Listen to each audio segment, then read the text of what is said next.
Assalamualaikum warahmatullahi wabarakatuh. Bismillahirrahmanirrahim. Akhir zaman digambarkan oleh Rasulullah SAW sebagai seburuk-buruknya fase kehidupan yang dialami umat manusia. Pada saat itu fitnah bertebaran di mana-mana, kemungkaran merajalela, kezaliman dan penindasan tak lepas dari mengintai kaum muslimin. Kondisi itulah yang kemudian sangat dikhawatirkan oleh Rasulullah SAW akan menimpa umatnya di kemudian hari.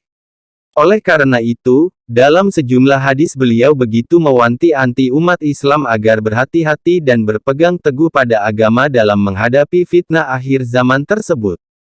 Berikut kondisi umat di akhir zaman yang membuat Rasulullah SAW sangat khawatir hingga menjelang wafatnya karena mengingat umatnya.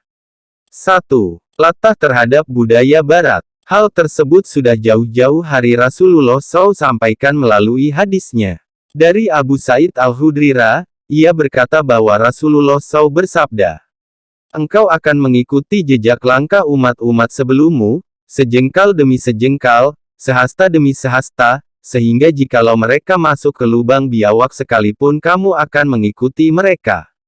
Sahabat bertanya, "Ya Rasulullah, apakah Yahudi dan Nasrani yang engkau maksudkan?" Nabi SAW menjawab, "Siapa lagi?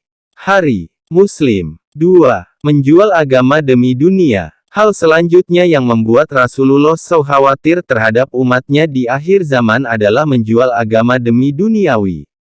Dari Abu Hurairah, ia berkata bahwa Rasulullah SAW bersabda, "Akan keluar pada akhir zaman orang-orang yang mencari keuntungan dunia dengan menjual agama. Mereka berpakaian di hadapan orang lain dengan pakaian yang dibuat daripada kulit kambing atau berpura-pura zuhud dari dunia untuk mendapat simpati orang ramai dan perkataan mereka lebih manis daripada gula. Padahal, hati mereka adalah hati serigala. Allah SWT berfirman kepada mereka, apakah kamu tertipu dengan kelembutanku? Ataukah kamu terlalu berani berbohong kepadaku? Demi kebesaranku, aku bersumpah akan menurunkan suatu fitnah yang akan terjadi di kalangan mereka sendiri sehingga orang-orang alim cendekiawan pun akan menjadi bingung." Hari Tirmidzi. 3. Kefasikan merajalela. Selanjutnya hal yang membuat Rasulullah SAW khawatir terhadap umatnya di akhir zaman adalah merajalelanya kefasikan di tengah masyarakat. Dari Abu Hurairah, ia berkata bahwa Rasulullah SAW bersabda, "Bersegeralah kamu beramal sebelum menemui fitnah ujian berat seumpama malam yang sangat gelap. Seseorang yang masih beriman pada waktu pagi kemudian pada waktu petang dia sudah menjadi kafir atau seseorang yang masih beriman pada waktu petang kemudian pada keesokan harinya dia sudah menjadi kafir. Dia telah menjual agamanya dengan sedikit harta benda duniawi." Hari Muslim. 4. Merebaknya para pendusta dan pengkhianat umat. Merebaknya para pendusta dan pengkhianat yang banyak terjadi pada akhir zaman adalah salah satu hal yang dikhawatirkan oleh Rasulullah kepada umatnya di akhir zaman. Dari Abu Hurairah, ia berkata bahwa Rasulullah bersabda, "Akan datang kepada manusia tahun-tahun yang penuh dengan tipuan. Pada waktu itu si pendusta dikatakan benar dan orang yang benar dikatakan dusta. Pengkhianat akan disuruh memegang amanah dan orang yang amanah dikatakan pengkhianat dan yang akan berkesempatan berbicara coba membetulkan hanyalah golongan Ruwaibidah." Sahabat bertanya, "Apakah Ruwaibidah itu wahai Rasulullah?" Nabi menjawab, "Orang kerdil, hina dan tidak mengetahui bagaimana hendak mengurus umat." Hari Ibnu Majah. 5. Umat Islam diserang dari berbagai arah. Hal ini mungkin sudah mulai terjadi saat ini, bagaimana umat Islam diserang dari berbagai arah sampai-sampai besarnya kuantitas dari umat Islam itu sendiri tidak dapat meredam serangan-serangan ini. Dari Sauban, ia berkata bahwa Rasulullah SAW bersabda, "Suatu hari, di tengah kerumunan para sahabat, Nabi Muhammad SAW bertutur soal kondisi umat Islam akhir zaman. Singkat kisah, umatku nanti dikepung oleh musuh-musuh dari berbagai sisi, bagai hidangan yang siap disantap oleh orang-orang lahap yang mengitarinya." Para sahabat pada merunduk sedih, lalu sebagian ada yang menanyakan, "Amin kiloh nahnu ya Rasulullah? Apa karena jumlah kami sangat minoritas?" Rasul, "Oh tidak, jumlah kalian banyak sekali, kalian mayoritas. Tapi rapuh seperti buih di atas air sesuai kemauan air, Gutsa, Kagutsa, Al-Sel. Dialog berlanjut hingga pembahasan soal penyebab utamanya, mengapa umat Islam yang mayoritas di negeri sendiri menjadi begitu rapuh dan dikuasai oleh minoritas. Rasul menjelaskan, kalian terserang virus wahan. Para sahabat bertanya, wahan itu apa ya Rasulullah? Rasul menjawab, hub al-dunya wa karahiyah al-maut. Kalian terlalu senang dunia dan takut kematian. Tentu banyak syarah pada hadis ini. Pendapat ulama paling umum adalah, umat Islam itu kurang militan, kurang berpegang pada prinsip keimanan, kurang berjihad membela agama secara proporsional dan bijak. Lemah menghadapi non-muslim, mengalah dan akhirnya tidak disegani oleh lawan.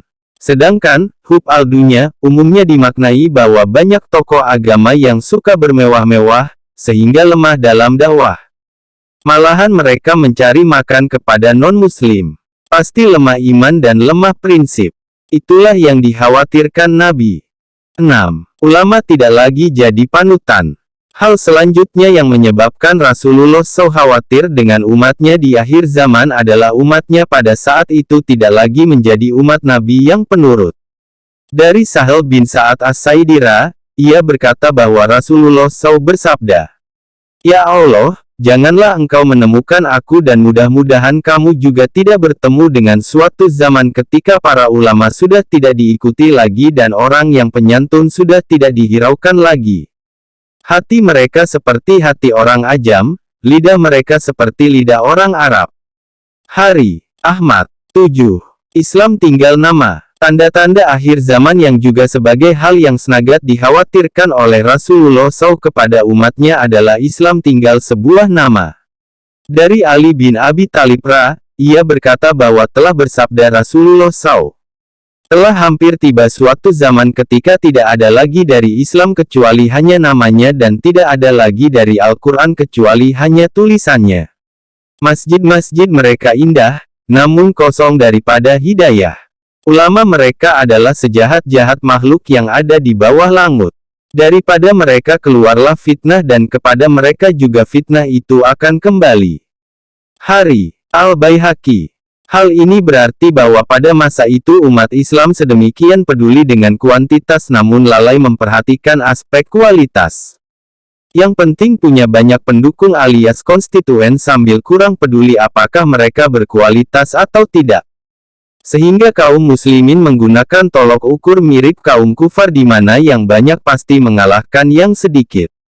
Mereka menjadi gemar menggunakan prinsip the majority rules, mayoritaslah yang berkuasa, yakni prinsip yang menjiwai falsafah demokrasi modern.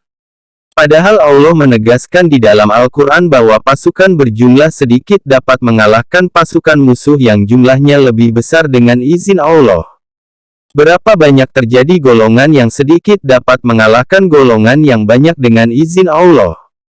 Dan Allah beserta orang-orang yang sabar. QS Al-Baqarah ayat 249. Pada masa di mana muslimin terhina, maka kuantitas mereka yang besar tidak dapat menutupi kelemahan kualitas. Sedemikian rupa sehingga Nabi Shallallahu Alaihi Wasallam mengumpamakan mereka seperti buih mengapung.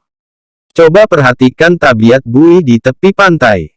Kita lihat bahwa buih merupakan sesuatu yang paling terlihat, paling indah dan berjumlah sangat banyak saat ombak sedang bergulung. Namun buih pulalah yang paling pertama menghilang saat angin berhembus lalu menghempaskannya ke udara. Ketiga, Nabi Shallallahu Alaihi Wasallam mengisyaratkan bahwa jika umat Islam dalam keadaan terhina, maka salah satu indikator utamanya ialah rasa gentar menghilang di dalam dada musuh menghadapi umat Islam. Artinya, sesungguhnya Nabi Shallallahu Alaihi Wasallam lebih menyukai umat Islam senantiasa berwibawa sehingga disegani dan ditakuti musuh. Dewasa ini malah kita melihat bahwa para pemimpin berbagai negeri berpenduduk mayoritas Muslim justru memiliki rasa segan dan rasa takut menghadapi para pemimpin kalangan kaum kufar dunia barat. Alih-alih mengkritisi mereka, bersikap sama tinggi sama rendah saja sudah tidak sanggup. Sehingga yang kita lihat di panggung dunia, para pemimpin negeri kaum muslimin menjadi maaf pelayan jika tidak bisa dikatakan anjing piaraan pemimpin kaum kufar.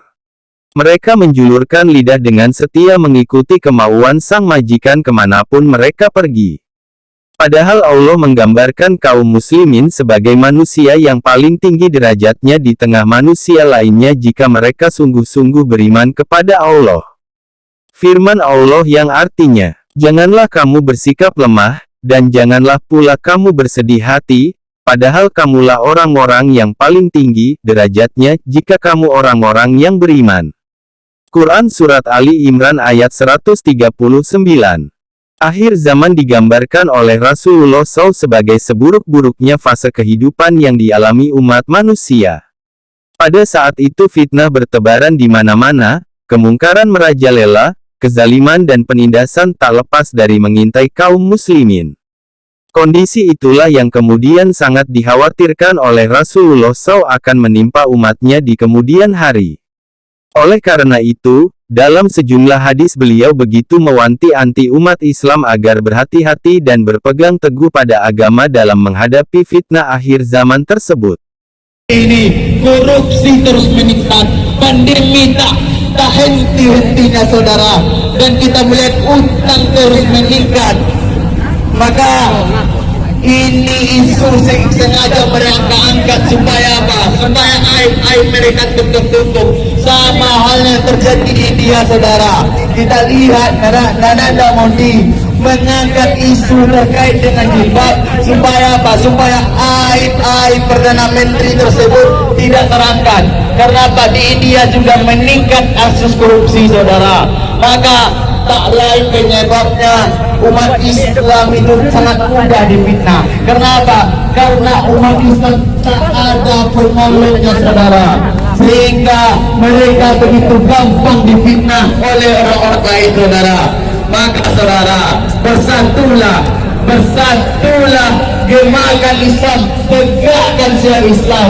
Supaya apa? Supaya Islam tak mudah direndahkan oleh mereka yang jahil, oleh mereka yang jahat kepada Islam. Allahu Akbar, Allahu Akbar.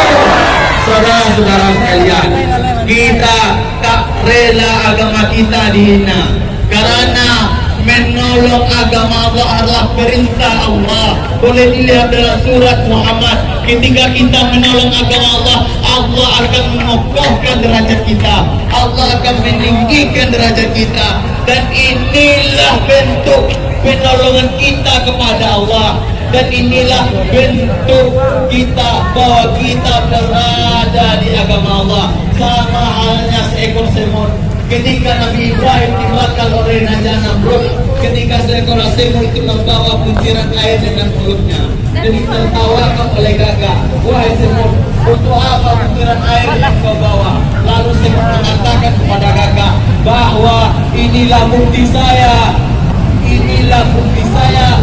untuk menolong agama Allah.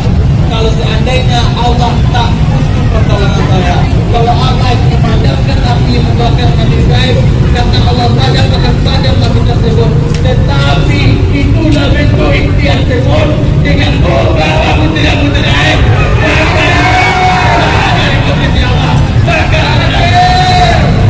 menghadiri aksi ini, saya jauh-jauh daripada menghadiri aksi ini adalah bentuk ikhtiar saya, bentuk upaya saya, bahwa saya sangat marah, Allahu Akbar, berbandingkan dengan tukang mancing.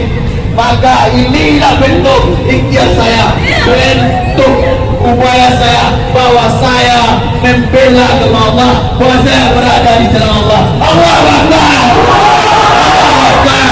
Assalamualaikum warahmatullahi wabarakatuh. Baik, selanjutnya kepada Ustadz Yandri Ashabi, Datuk Panglima. Kepada Ustadz Yandri Ashabi, Datuk Panglima, mohon untuk mendekat ke mobil orasi. Takbir! Allahu Akbar! Takbir! Allahu Akbar!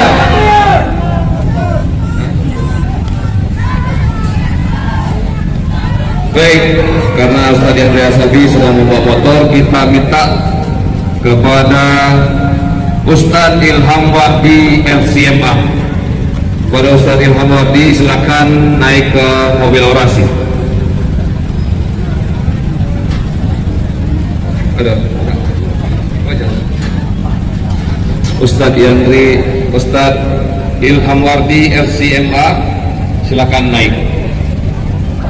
Baik Bapak Ibu kaum muslimin kaum muslimah, telah kita dengarkan